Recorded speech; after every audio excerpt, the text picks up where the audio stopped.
ஆன்மீக நண்பர்கள் அனைவருக்கும் அன்பு கலந்த வணக்கங்கள்.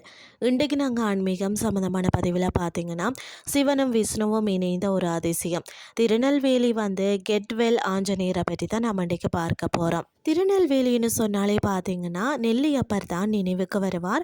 ஆனால் அதே நெல்லை மண்ணில் சைவ வைஷ்ணவ ஒற்றுமைக்கு இலக்கணமாக திகழக்கூடிய ஒரு அபூர்வ ஆஞ்சநேயரை பற்றி தான் நாம் இன்றைக்கு பார்க்க போகிறோம்.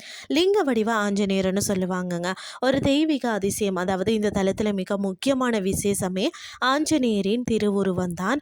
ஆஞ்சநேயர் பார்த்தீங்கன்னா சிவபெருமானின் அம்சம் என்பதை உணர்த்தும் வகையில தான் இங்கு அவர் சிவலிங்க வடிவில் வீட்டிருக்கிறார். அபிஷேகத்தின் போது பார்த்தீங்கன்னு சொன்னால் அப்படியே சிவஸ்வரூபமாக காட்சி தருகிறாராம். அது மட்டும் இல்லாமல் அலங்காரத்தின் போது சர்வ அலங்காரங்களுடனும் விஷ்ணு ஸ்வரூபமாக ஜொலிக்கிறாராம். இந்த கோயிலின் பிற வியக்கத்தக்க சிறப்புகள் பார்த்தீங்கன்னு சொன்னால் இரு தெய்வங்கள் விநாயகரும் ஆஞ்சநேயரும் ஒரே சந்நிதியில் அருள் பாலிக்கும் ஒரு அரிய காட்சி. ஒரு செயலை தொடங்கும் கணபதியும் அதை வெற்றிகரமாக முடிக்கக்கூடிய அனுமன் இணைந்திருப்பது தான் இந்த தலத்தின் தனி சிறப்பாக இருக்கிறது. ஆஞ்சநேயரின் திருப்பாதம் தெற்கு எம திசை நோக்கி அமைந்துள்ளது. இவரை வணங்குபவர்களுக்கு எம பயம் நீங்கி நீண்ட ஆயுள் கிட்டும். மற்றது பார்த்தீங்கன்னா ஓம்கார வடிவில் அமைந்திருந்த இவரது வாள் பார்த்தீங்கன்னா குபேர திசையான வடக்கு நோக்கி இருக்கிறது.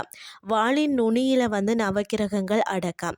48 நாள் பார்த்தீங்கன்னா வாள் பொட்டு வழிபாடுன்னு சொல்வார்கள்.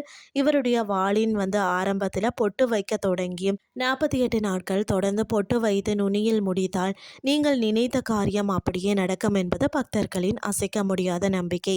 அது மட்டும் இல்லாமல் ஆஞ்சநேயரின் வலது உள்ளங்கையில் பார்த்தீங்கன்னா மகாலட்சுமி வாசம் செய்கிறாளாம். இதனால் இவரை தரிசிப்பவர்களுக்கு செல்வ செழிப்பும் தானாக சேரும். அமைந்துள்ள இடம் பார்த்தீங்கன்னு சொன்னால் அருள்மிகம் கெட்வெல் ஆஞ்சநேயர் திருக்கோயில், அதாவது கெட்வெல் மருத்துவமனை வளாகம் திருநெல்வேலி ஜங்ஷனில் தான் அமைந்திருக்கிறது.